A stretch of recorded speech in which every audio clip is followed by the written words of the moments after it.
All right, everybody, welcome back to another episode of the Crypto 101 podcast. I'm your host, Bryce Paul, as always joined by my good buddy, Mr. Brendan Veeman. Brendan, how are you doing? I'm doing great, Bryce. It is another solid day to be in the crypto markets, and we got a lot to talk about. No doubt, man. It's we're in the thick of what feels like a really big bull market. It's not just the price action, but it's really kind of the things that are driving price action, the fundamentals, these, Bitcoin treasuries that are, buying Bitcoin hand over fist. Now we're seeing it for, Ethereum and Solana. We're seeing, institutional acceptance of just crypto as an asset class like we've never seen. At a clip that we've never seen. We're seeing regulation and legislation start to come down the pipeline to provide clarity for stable coins, for DeFi. The SEC gave a big, long speech the other day. So it's like we're getting hit at all angles with just positive stuff. So we thought no better way to dive into some interesting strategies here in the particularly in the Bitcoin market with Matt Cole, who's the CEO and CIO of Strive Asset Management. So Matt, we are so pleased to have you join us. And how are you doing? I'm doing great. Yeah, thanks for having me, Bryce. Brendan, great to be here. And like you said, it's exciting times, and at least with regards to the price of Bitcoin and crypto, I mean, I couldn't be more bullish. I wish we were doing more things to tackle the deficit in DC, but as investors, we can only invest in the world that is, not the world that we wish it would be. And I think all things point to long-term bullishness. Yeah, no, that's a great quote. We should write that one down and send it out in an email blast, because I think that really does encapsulate kind of what the job of an investor, job of a trader is to kind of play the hand that you're dealt. And we've got just these expanding, fiscal deficits across the world. We've got so many things to talk about. Obviously, AI being potentially a deflationary force, as people are going to not, really be active in the labor markets anymore. That's going to have all sorts of different crazy things. We've got interest rates, but I want to actually take a step back from all that macro stuff and just let's focus on kind of your core business here at Strive Asset Management and the future of Bitcoin. But first, I want to just get you acquainted with our audience. Matt Cole, who are you and what are you building? How'd you get into crypto? Yeah, so like you said, I'm the CEO and CIO of Strive. I actually come from an institutional investment background. So before Strive, which was founded in 2022 by Vivek Ramaswamy, I was part of the day one team. But before that, I was actually at CalPERS for 16 years. And for those that don't know what CalPERS is, it's the largest pension fund in America. It's about $500 billion. And I was an active portfolio manager there, running about $70 billion of fixed income strategies. Part of those were structured products, which for those that don't know what they are, they're just the most complex fixed income instruments out there. Then the other half of my book was US Treasuries. And so I was actually one of the largest buyers of US debt in the United States. Wow. So I did that for, on the PM side for about 11 years and saw all the problems, saw the Fed printing money, M2 rising, saw Treasury not doing anything, the US Treasury not doing anything to tackle the deficit, right? The deficit kept rising, and you kept seeing this continual cycle that is literally still playing out to this day of, they would raise the debt ceiling, they would say that they're going to fix it on the back end, and that this is the last time, and it's never the last time. And then we like an addict. Yeah, exactly. It is. And I mean, I view quantitative easing as a drug. And anytime you use quantitative easing, you have to use more of it to get the same impact, just like any drug addict out there. Right? It is QE and money printing is a drug. But yet you would talk to the Fed or the Treasury and they say, it's not money printing. That's still their stance to this day. We're not printing money. And there's some technical definition on why that's accurate, but everybody knows it's printing money. Right. And so I was just staring at this problem, buying debt, clipping my little alpha in my portfolio. And, I did every year, but, was really picking up pennies in front of a steamroller as, buying debt in a debt crisis. Was not a Bitcoiner initially until about 2016. Was following Bitcoin historically and finally decided to go down the rabbit hole in late 2016 and, invested in it in a personal way, in a major way, towards end of 2017, end of 2016, early 2017, and have been a Bitcoiner ever since. And really just it changed. Once you start understanding the concepts of Bitcoin and even some of the DeFi protocols, you just realize power of this innovation, and I felt drastically short Bitcoin. I still feel, even having pretty much now my net worth, my personal career, everything tied to Bitcoin, I think when you understand where we're going, you always have this, I think Bitcoiners and why they save is that you have this kind of feeling of being short because you understand the opportunity here. And so that's where I am to this day. Briefly on Strive. Strive, founded in 2022, was always about financial freedom and value maximization. So we started pushing back against some of the ESG constraints in capital markets and really how that was constraining both capitalism but also freedom. Similar, I think there's a high degree of overlap between people that like that mission and are Bitcoiners. But I was a Bitcoiner there. Strive was not initially a Bitcoin company. And as we kind of won that battle against ESG way faster than expected, Bitcoin became the contrarian thing that we believed in to fight for. And part of that became us becoming a Bitcoin Treasury company ourselves and then leveraging our asset management background to actually have true differentiation in the space. That's incredible. And I think a lot of people kind of join the show here as a viewer to really, get more knowledge about whether their own personal investments in crypto or all that kind of stuff. And of course, nothing that we ever say or any of the guests say is ever to be construed as personalized financial advice or anything like that. But at a very high level, if you kind of take a look at Bitcoin particularly, and, sometimes we'll talk about other cryptos, but we'll stay focused on Bitcoin. What kind of is that investment case that is being made around the world by, maybe financial advisors or by just in your own opinion? What's kind of the reason that people are finally starting to buy Bitcoin? And, maybe it's different for individuals relative to institutions, but is there kind of a through line? Yeah. So to cut to the chase, and I'll go a little bit deeper after cutting to the chase, is I think Bitcoin is the fastest asset to take advantage of the money printing, the rise of M2 globally, and the fiat debt crisis that exists around the globe, and the fact that there is not a single answer to that crisis. The biggest risk to Bitcoin historically was regulation risk. That has been written off in the US effectively to zero, in my view. And I think, you alluded to the comments from the SEC yesterday. And, it's clear that Bitcoin is going to be part of America's future. The right to self-custody is part of America's future. So that risk has gone down, but the risk of the fall of fiat currencies and the debt crisis has only amplified. And, I think there was a lot of people, myself included, that thought that if there was going to be a way to make a dent in that, it was Doge. And in just a few months, Doge has not been able to do anything. And even their savings, say that they've saved a couple $100 billion. Well, this new, big, beautiful bill is going to add a couple $1 trillion to the deficit. So it's already ineffective at even attempting to tackle that. And so I think the way we have to think about the future with the cards that we're dealt is that, listen, we're in a debt crisis. The dollars years of the reserve currency are numbered.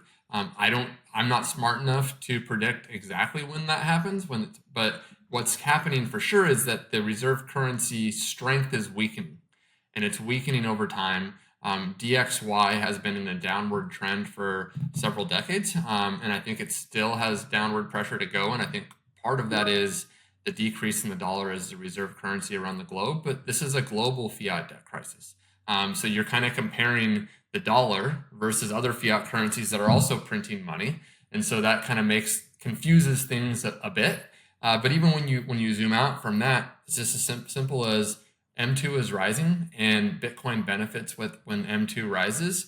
And so, you kind of have this problem if you're an investor. So imagine you're a financial advisor. And for the last 40 years, you've deployed a 60-40 portfolio, 60% equities, 40% fixed income. Well, from 1980 to 2020, there was a 40-year bull market in US Treasuries. So what was happening was rates were going down, and as rates go down, the price of bonds go up. So bond returns were really good for this period of like 40 years. But then COVID happened and interest rates hit zero. Well, by definition, unless you think that interest rates are going to go negative, which happened for a short period of time, but that was crazy. The reality is that interest rates had flatlined. The future was either going to be a flatlining around zero, or it was going to be interest rates rising, bond prices falling. And so in that scenario, the 60/40 portfolio starts to break down. And it's starting to break down at a time where debt levels for nation states are unsustainable. And so there needs to be kind of a rethinking of portfolio management. And that rethinking is, in a inflationary period. And listen, I think AI is going to be massively deflationary. So we could debate inflation versus deflation, but I think what's going to continue to be true is that there's going to be an inflating of M2. And so even if goods continue to stay, relatively contained, I think that's actually the wrong way to measure inflation. I think what we've really seen through M2 is the rise of financial asset prices, home prices, stocks. I mean, Bitcoin being the fastest horse. And when you look through that, a lot of people in the Bitcoin and crypto ecosystem have done well for themselves, but the average American, they can't afford a home. They can't afford the basics. I think over half of Americans can't afford a $2,000 payment. They're effectively screwed financially, and they need an opt out. And I think that opt out is Bitcoin. On top of all of that, I've seen some data here recently that's talking about how Bitcoin's supply on exchanges is shrinking, but also that it's, in the OTC desks, Bitcoin supply over there is shrinking. And so what people have is what I would say is a perfect storm event where Bitcoin from the halving is becoming increasingly more rare. You have all of these external kind of TradFi factors, and then you really do have a shrinking supply, whether that's Bitcoin being lost, whether that's just through sheer demand being accumulated off of exchanges and off of desks. But how do you factor that in to maybe your strategy or your price predictions or just your approach in general? Yes, so I think there is a race to accumulate war chests of Bitcoin, and that race is, you're seeing it at the corporate level with corporate Bitcoin Treasury companies. That, I mean, look, there's a handful of large players in this space right now, and most of us are all friends. But like, to use a golfing analogy, we're all trying to shoot the lowest score, and all bullish on all of our success because we view it as very early, less than 1% of companies have purchased Bitcoin. But I also think that's true at the nation state level. And I'm very, very focused as an American that really cares about America's future, about America really taking the strategic Bitcoin reserve seriously. Because I do think that nation states are going to be having a race to acquire Bitcoin as well. And the ones that purchase the most Bitcoin, I think, are going to be in the biggest positions of strength going forward. So this is a race, and while that race is happening, the Bitcoin rewards continue to go down through halving cycles, and then you have ETF flows. And I mean, even Wells Fargo did an analysis, I think, yesterday that looked at Bitcoin Treasury companies' balance sheets and ability to buy Bitcoin, and estimated that at over 50% of the inflows of ETFs that they've seen to date. And so the reality is that there's just not enough Bitcoin to go around from large players. And so, look, this gets into something that's actually pretty important. So when I was on the fixed income desk, and when the Fed would do quantitative easing and they would announce these purchases of treasuries and mortgage-backed securities, there would be an initial pop just from the knowledge that there was going to be a non-economic buyer of these securities for the next couple of years. But then as they were actually buying, the flow of the purchases, it continued to drive those spreads tighter and asset prices higher. Like, it wasn't like it was priced in initially and then it was just, that was it. And I think that's what we saw with the ETFs, right? Where the ETFs were not a sell the news event. It was actually a flow, a demand to pull in Bitcoin for ETF buyers. And you're going to continue to see the same. And so I don't think this has been front run. And I think the tailwinds towards higher prices are, massive. And I mean, I think, the reality is, I think that the fair value price for Bitcoin is somewhere between $1 million and infinity. And infinity is not a scenario that I personally want to see happen. I think it depends on how serious the government is about constraining spending.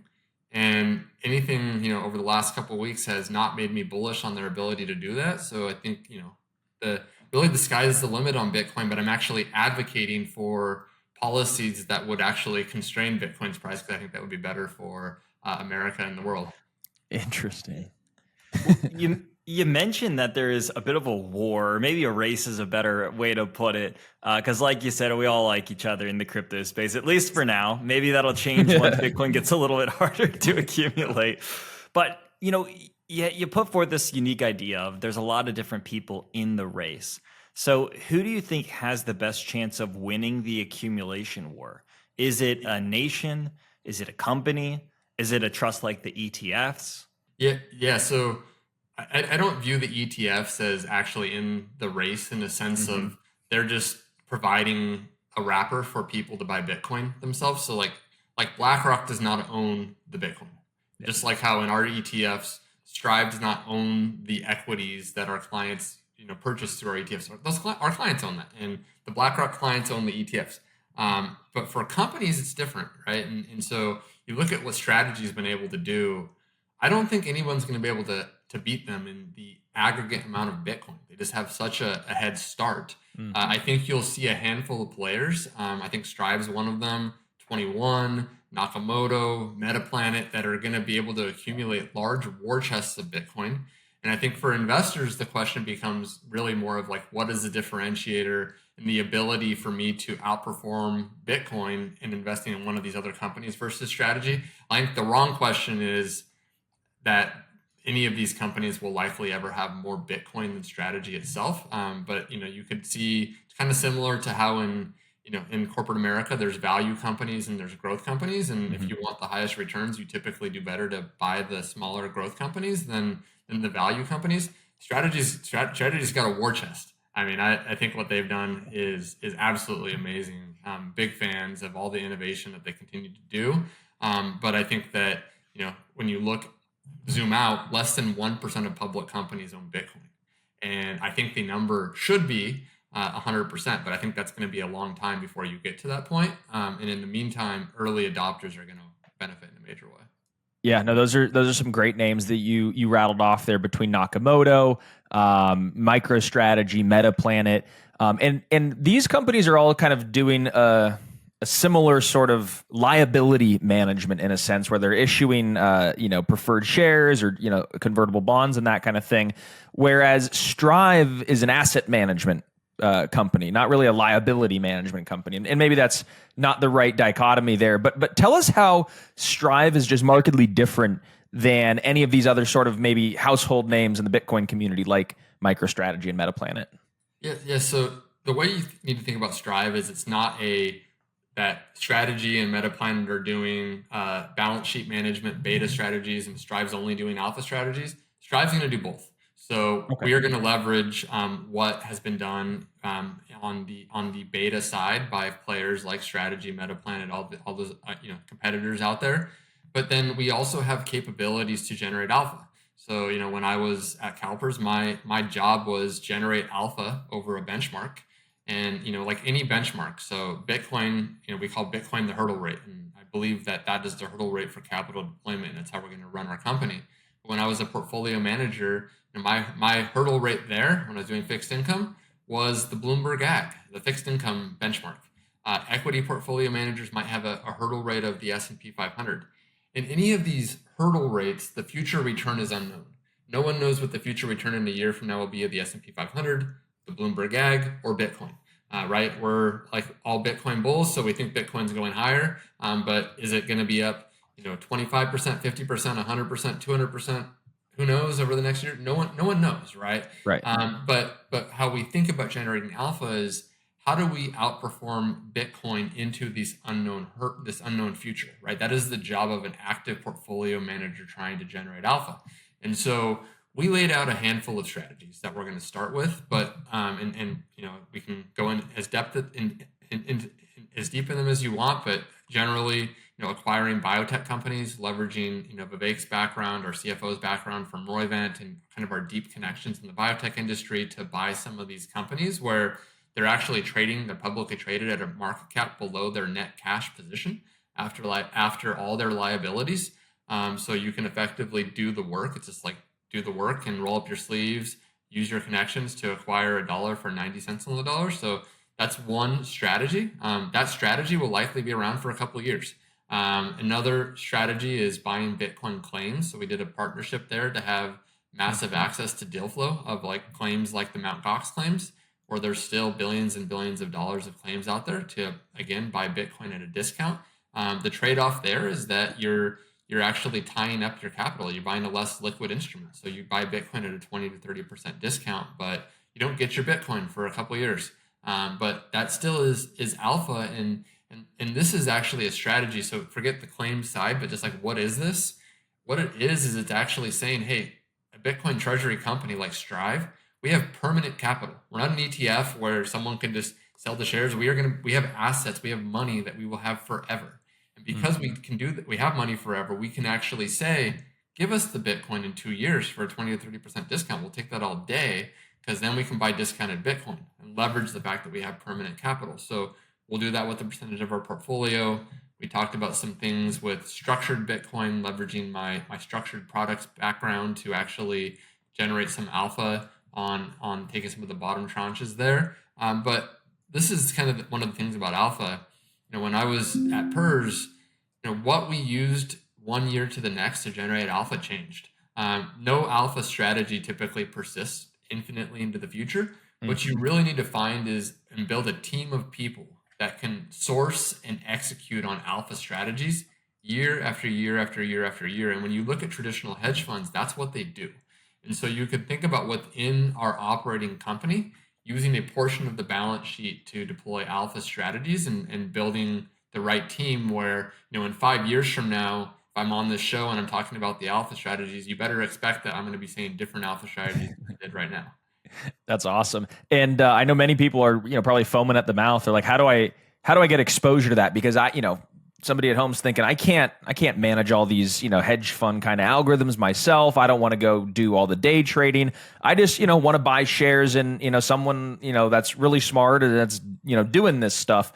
And you're not soliciting any sales or anything, but like, is Strive like a publicly traded vehicle, or do you have to go to your website in order to like sign up for one of these strategies? How does it kind of work for the person at home who's at least interested in learning more about it? Yeah, so just to be clear, we have not deployed any of these strategies to date. We announced a reverse merger with a publicly traded company, Asset Entities, that we are going through the process of getting that transaction closed. So a couple of weeks ago, we actually announced a $750 million pipe for proceeds in to finance the company and buy Bitcoin, with potentially an additional $750 million through warrants, so up to $1.5 billion to kind of get our initial war chest going.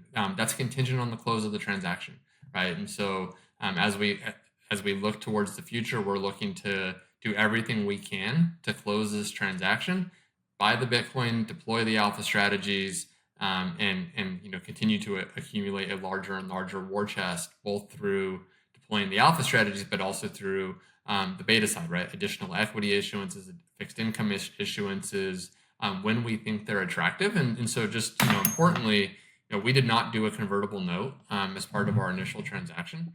We just didn't feel, myself as with a fixed income background, that the terms were attractive to accrete value and really risk adjusted value to our common equity shareholders. So we're watching all these, things and making sure we manage our balance sheet appropriately to outperform Bitcoin over the long run, and make sure that we, persist as a company over the long run, and don't take unnecessary risks as a company. Yeah, no, that makes it makes a lot of sense, and yeah, my mind's going in a million different ways. But you mentioned using Bitcoin as a benchmark, and I see Michael Saylor, he's always posting like all of these Bitcoin denominated benchmarks, whether it's Bitcoin yield or volatility per share, and like all these different kinds of Bitcoin denominated things. And most people in the financial world are kind of used to seeing dollar denominated metrics and so on. How do you guys kind of think about any key Bitcoin denominated metrics? And I believe you mentioned that Bitcoin's a benchmark for your capital deployment, but how does this kind of guide your long-term strategies? Yeah, so there's really two components to this. Short term, increasing Bitcoin per share in ways that we deem to be accretive to common equity shareholders. And so, I think, like, why would you buy a Bitcoin treasury company versus just buying Bitcoin? You should need to have a thesis that two things are true. One, you'll own more Bitcoin over time. And number two, that you'll do better in this company than just buying Bitcoin. Because if those two things aren't true, then you should just buy Bitcoin, right? And so then you have to look at the company. What are they doing? What are the risks that they're doing? Do you think that they're actually going to be able to outperform Bitcoin as a hurdle rate over time? And each company is going to have different opportunities, different risks to them. And this space is evolving extremely quickly. So, we talked about some of the things that we're doing, and you're going to see competitors that are going to have other things that they're doing. And it's kind of one of the reasons why I actually launched, a podcast a few months ago with the guys called the Hurdle Rate Pod, is that this space is going so fast that you really need to be in the weeds of what's going on to even understand the different risks and opportunities across the ecosystem. And I think it's super exciting. But I mean, think about how often right now strategy is coming out with new products. They're coming out with new financial beta products, but these beta products are very innovative. I don't mean beta in a derogatory term. I mean, what they're doing with these products are fascinating, right? But you have to also understand, what are they?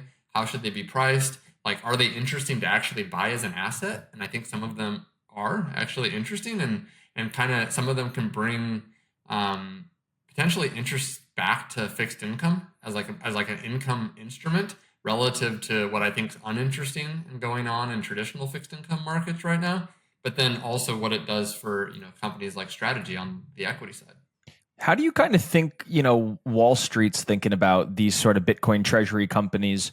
And are they valuing them correctly? Are people at home kind of valuing them correctly? Or is there kind of this major inefficiency? There's going to be this step function re-rating over, this next bull cycle.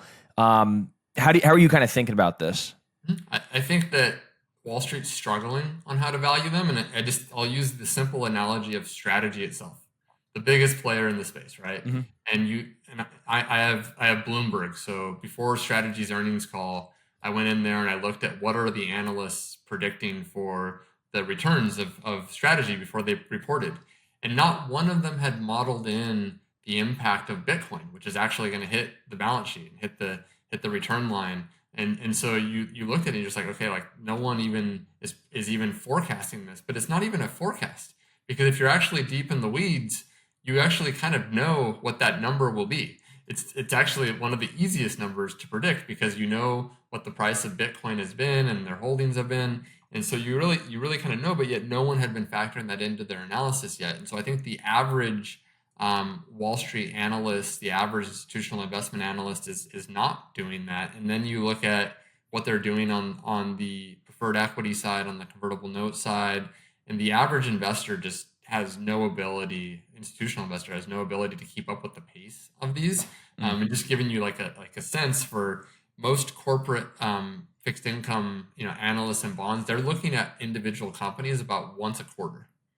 Imagine if you look at Strategy and then you close Strategy and you look at it again in 3 months, what's changed with the company. It's so massive that it just creates an opportunity for investors that are getting into the weeds. And look, there's definitely hedge funds, there's more nimble asset managers that are, and for those companies, there's actually a lot of institutional interest. But I think when you look at it from more of the, with how much of the institutional community is following it, I think it's a small fraction. Yeah, that's it's a really good point. And one of the companies I'll give a shout out to, they've been guests on the podcast, maybe a half a dozen times, is Bitwise. And we know Matt Hogan over there, another great Matt in the industry.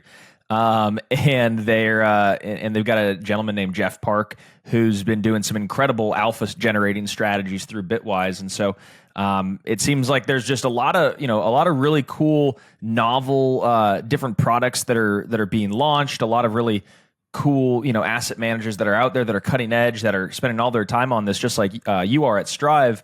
But something I kind of picked up on when you were talking about you'll log into, Strategy, Bloomberg, you'll see what the analysts are saying, and nobody's talking about actually the price of Bitcoin. They're looking at, core equity, sort of analyst kind of stuff. But the price of Bitcoin is going to be very volatile over time. And one of the things that I think might most impact it is, like you mentioned, how this accumulation strategy is not just with companies and individuals, but potentially even nation states. And there's a proposition, an executive order, more than a proposition, to get a strategic Bitcoin reserve for America. And probably, other countries if it goes through, other countries probably will also follow suit. So I guess the question here to you is, if you had the ear of Trump's administration, who was tasked with building this out, and I believe they're saying it has to be done in a budget neutral way, what ideas would you float them? There's a lot of ways that things can be budget neutral. I really like the idea of bit bonds, which Bit bonds. Battery and Andrew Holmes have come up with. If you haven't had him on as a guest, would highly recommend him. He's a friend of mine, and We would love to have him on. yeah, so definitely, and he'll I'll nerd out a little bit with you, and he'll go deep because this is his baby. But What's his name? Sorry, I'm just writing it down. Andrew Holmes. I'll send it to you off Awesome. this. Yeah.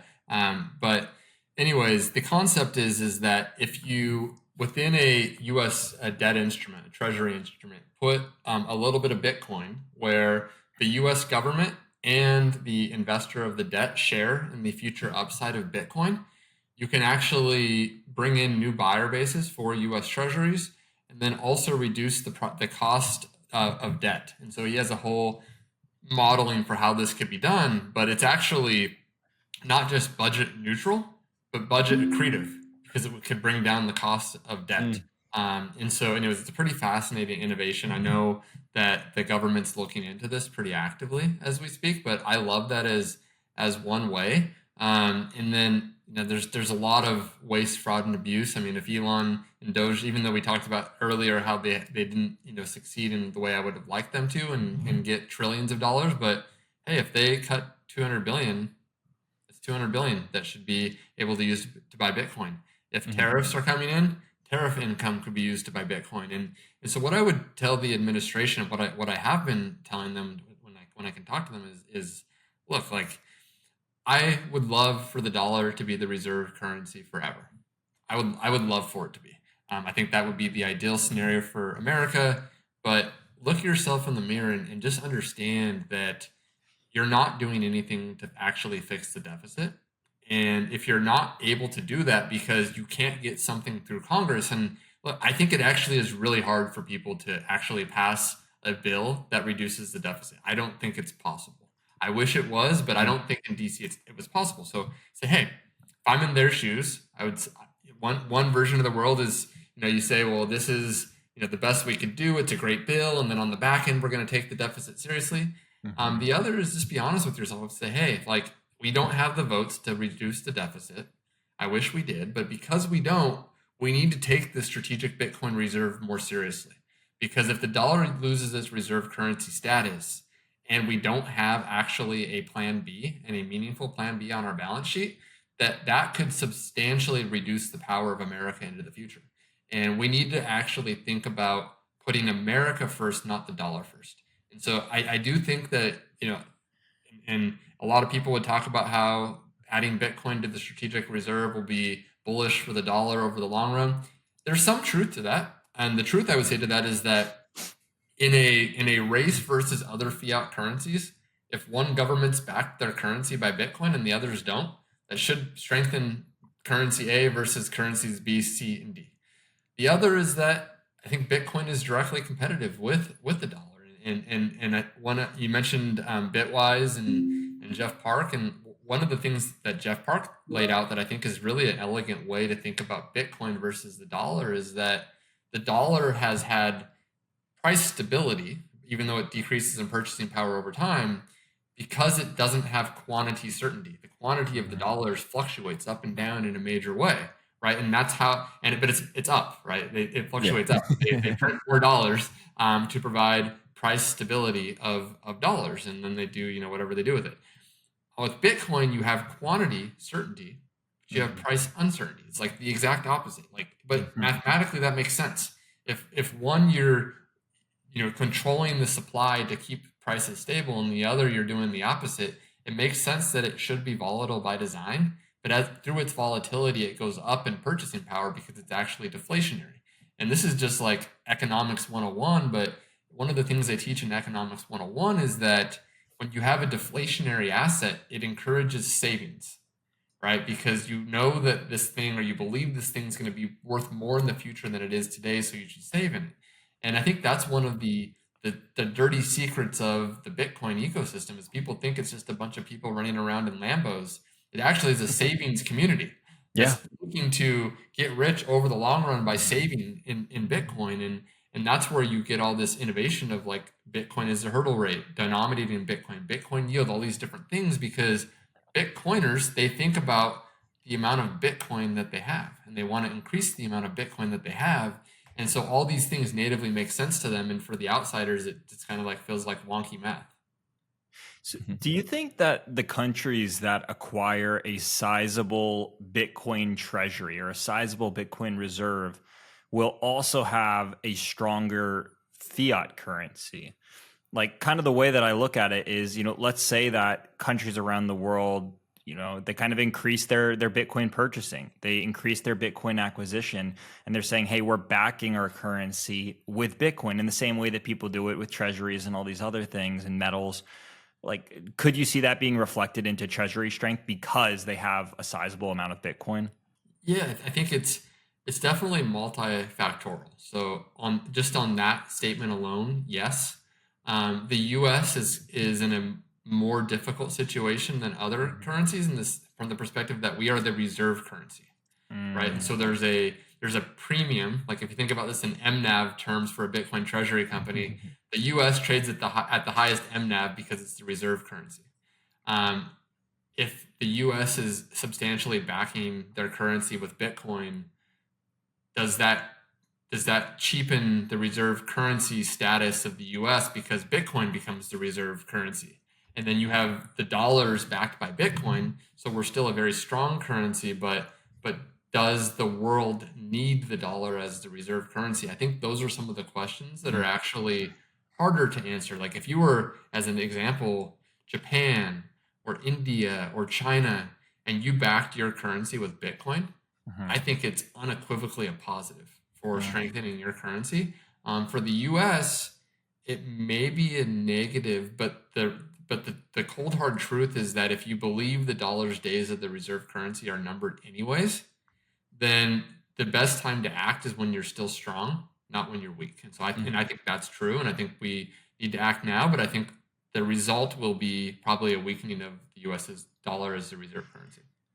Yeah, I think fiats by nature are a bit self-destructive, right? You look at them and they're ever inflating, they have problems, and there's a lot that can be maybe negatively associated with fiats, even though we use them every day. And I think that's what bring people towards Bitcoin in the first place, is because you made this great analogy earlier of like Bitcoin and the US dollar being like almost opposites of one another, in that, one moves off of, price, and one has, a set supply, and one's constantly inflating.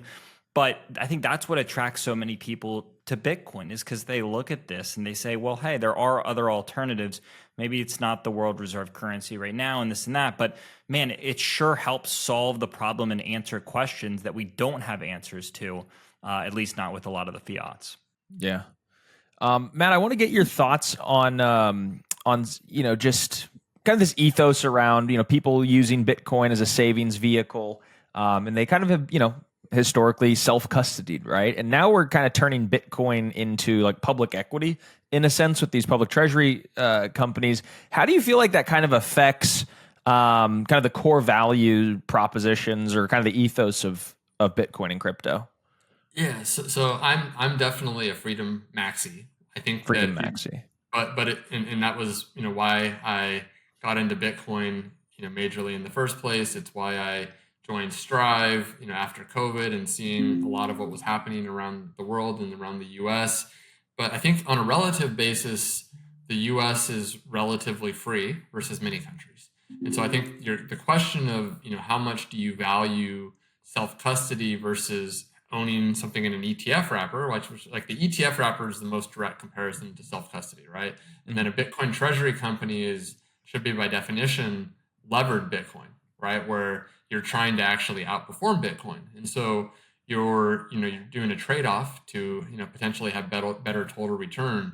I think every individual needs to do an assessment for themselves for having, kind of money outside the system, which would be like, having gold bars or silver coins. And I think, paying attention to what's going on around the world and where you're situated and what nation you're in is going to really change your perspective. And this kind of gets into, why has there been such demand for Tether?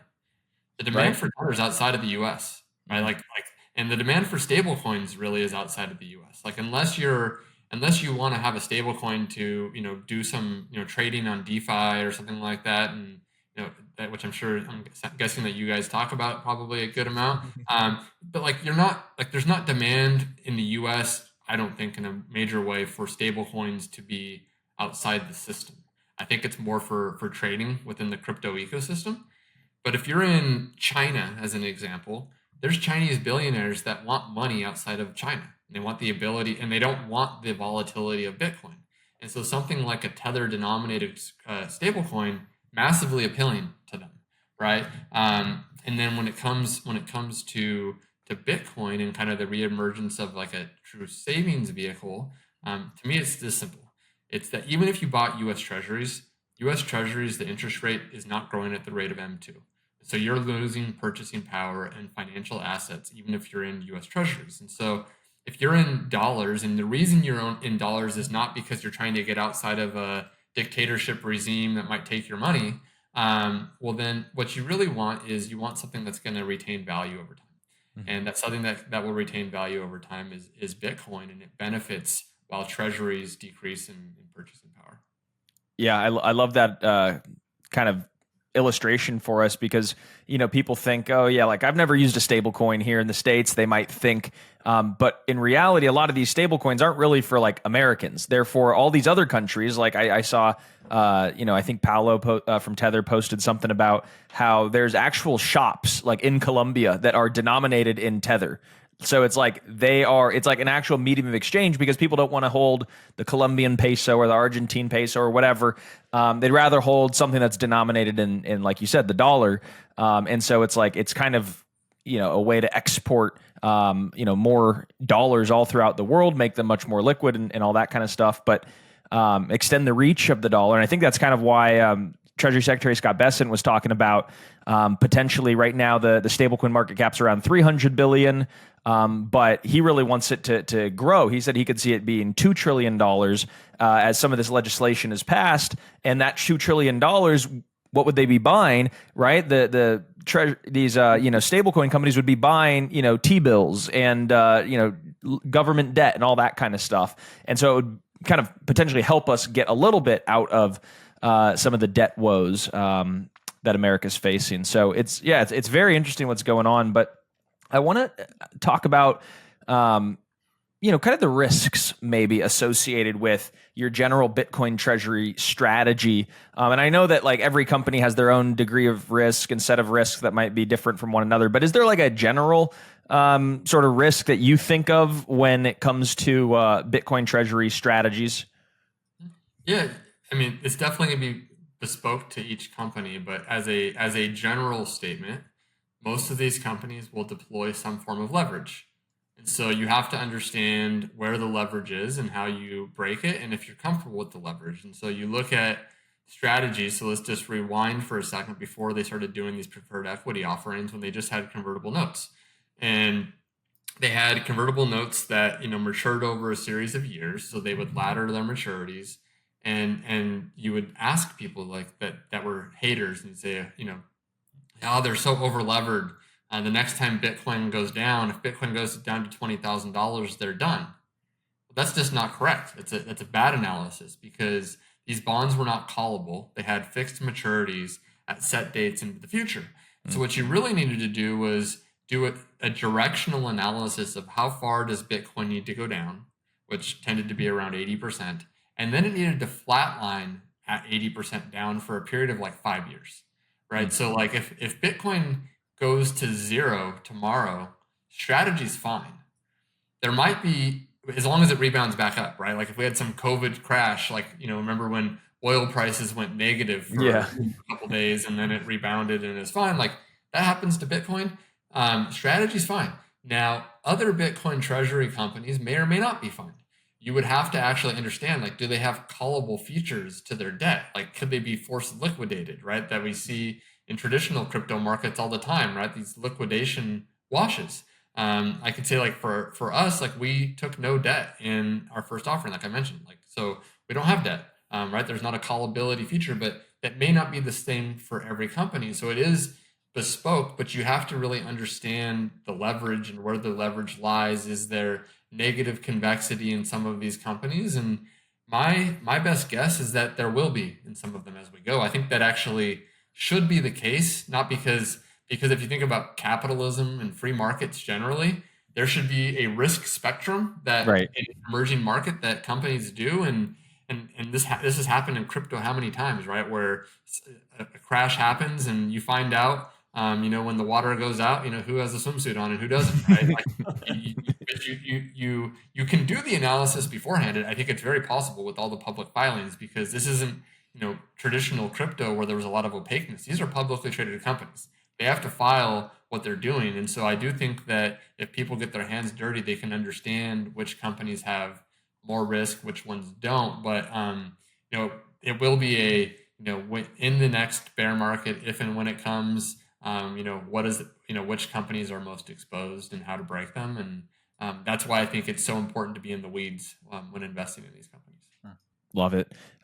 Does AI come to bear on any of this? Maybe AI coming to bear by accelerating the need for a Bitcoin strategy, maybe? How do you think about that? It does. So this gets into broader public companies and companies at large. And taking a learning from the internet and the rise of the internet. And so from 1990 to 2020, there was over a 50% turnover in the S&P 500. And that turnover was largely because internet companies and companies that were technology focused rose, and the ones that didn't, they fell out, right? And so that was a period of 30 years with 50% turnover. My view in technological innovation is that every cycle, they go faster than the previous cycle. So if we had 50% turnover in 30 years, next 10 to 15 years, we probably have 50% turnover in the S&P 500 because of AI. And you can look at some of these companies and you can see risks to their business modes. And one of the companies I like to call out because they keep censoring Bitcoin and crypto is Intuit. They keep censoring with MailChimp. So I like to call them out, but they're not the only example. But I'm call them all out. Yeah. Drag them, blast them all. But take a look at TurboTax as an example. I've used TurboTax historically to do taxes. It's a great product. But in the next year or two, ChatGPT can be TurboTax for most Americans. It's not that complex. It's very pattern based. It's rules based. And when ChatGPT becomes as good as TurboTax for most Americans, it doesn't matter if Intuit leans into AI innovation. The competitor cost to their product is $0. Like, you just can't charge for that product into the future. So it's going to disrupt them as a company. And there's many companies that fall into this to varying degrees. But the reality is that most corporations' business moat and ability to generate revenue at the current rates is at risk. And so when that plays out, you're going to have massive turnover. So like if you were to look at the S&P 500 and say 250 companies are probably going to be displaced in the next 15 years, let's just say. Wow. What should corporate America do today? They need a hedge, right? And the hedge should be Bitcoin, because while you can right now, they're very cash rich, their market caps are high, they can deploy equity to buy Bitcoin. They could develop a Bitcoin war chest while still trying to lean into AI innovation, right? Because it doesn't take a lot of people to acquire a Bitcoin war chest. Strategy has like 2,000 people and about 10 people on the Bitcoin side of the business. Have a few employees, and you can deploy a Bitcoin treasury strategy, right? But then on the back end, if you're a loser, you now have capital, and that capital could be deployed in the future to reinvent yourself, right? And so that gets into the need for capital expansion right now, and I think it's very distinct to AI.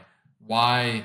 Because even if let's say the fiat crisis didn't exist, let's say that Bitcoin didn't exist, but we had AI innovation and AI risk, I would say that in that scenario, corporations should load up the amount of, in that scenario, cash that they have on the balance sheet in treasuries because they're at risk and they need to have capital to deploy in the future. The reality is that Bitcoin is a savings vehicle and the first reemergence of a savings vehicle. So it's actually Bitcoin that is the place that this capital should be stored. But there's a need for capital on the balance sheet of these companies. Well, that makes sense. I got one more question for you.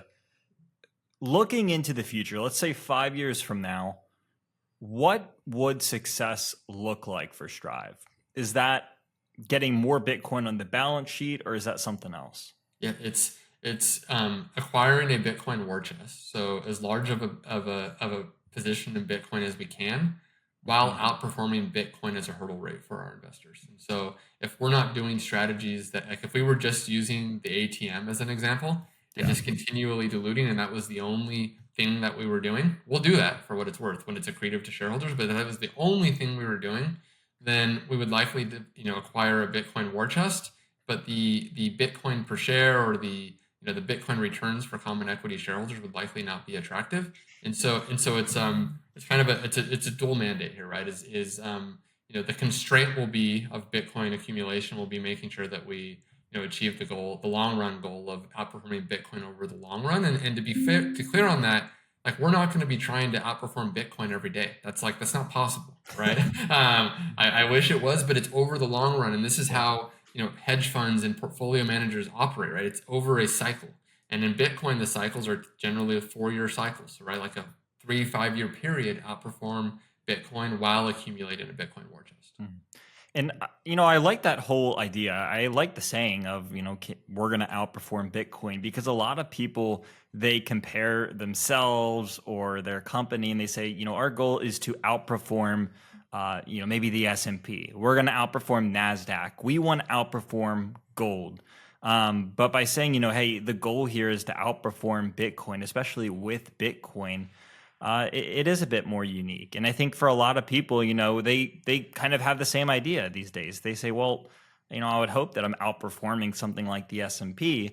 And I think that's a lot more achievable. But I think it's a whole nother factor to look at Bitcoin and say, hey, we're going to set the bar high. We're going to outperform Bitcoin.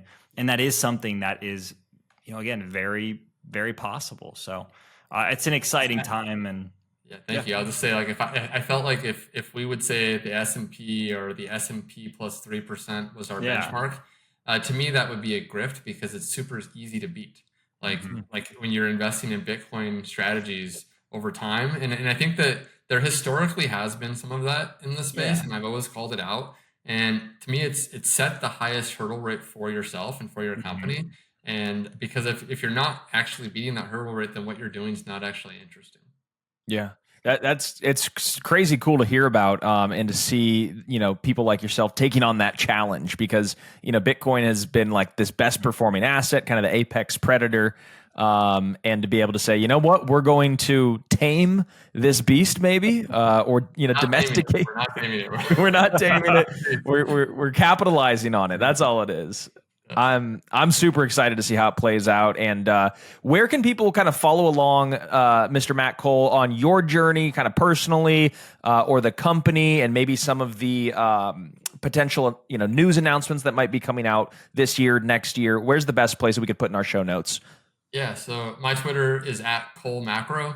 Our company's Twitter is @StriveFunds, and then strive.com. Wonderful. Well, we really, really, really hope to have you back on again soon. I know there's a million more things that we could talk about, especially as the merger kind of finalizes at some undisclosed period.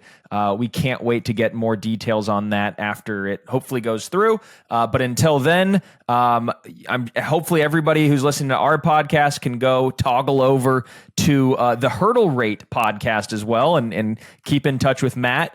I know I'll certainly be adding it to my rotation of podcasts to listen to. But until next time, Matt, we'll see you soon. Thanks for coming on. This is fun, guys. Thanks.